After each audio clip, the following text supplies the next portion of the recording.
Imam Ali Zainul Abidin is our fourth Imam. Like all the 12 Imams, he was a Ma'soom, one who did not commit any mistake or sins. He was the best in his time in knowledge, wisdom, piety, and the worship of Allah. His grandfather, the Holy Prophet, gave him the title Zainul Abidin, which means the ornament of the worshippers. The Imam was given this title because he worshipped Allah a great deal. No one before or after him has been called this name. Indeed, he is the pride of those who obey Allah, the Glorified. He spent his days fasting, and he passed his nights in prayer.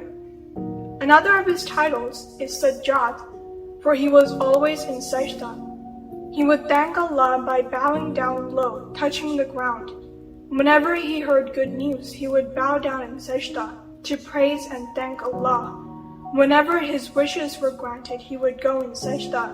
Whenever his problems were solved, he would go in sajda. He remained in sajda for long hours and became known as Sayyidul Sajidin, the leader of those who do sajda.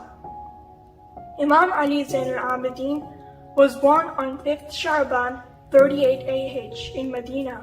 His father was Imam Hussain, and his mother's name was Shahbanu. Imam Ali, his grandfather, loved him dearly and recited the azan and iqama when he was born.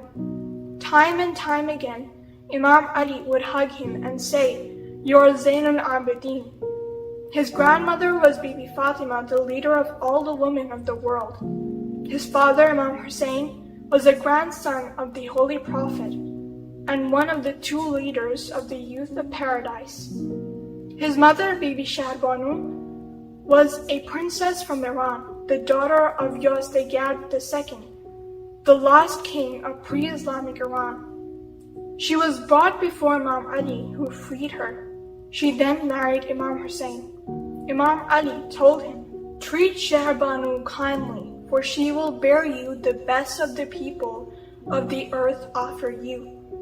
Imam Hussain took care of her, and Shahbanu found respect and honor. When Imam Zainul Abidin was only 1.5 years old, one day he was with his grandfather, Imam Ali. He started praying exactly in the same way as Imam Ali did.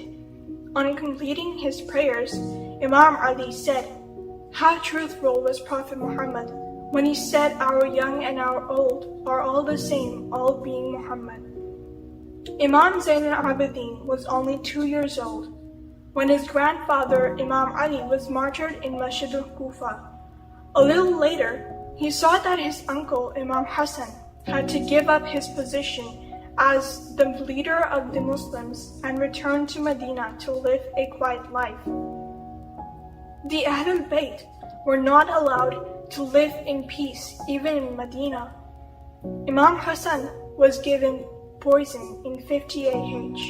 Although the AHLULBAYT faced many hardships during this time, Imam Zainul Abidin and the members of Bani Hashim remained patient and steadfast in the face of every adversity.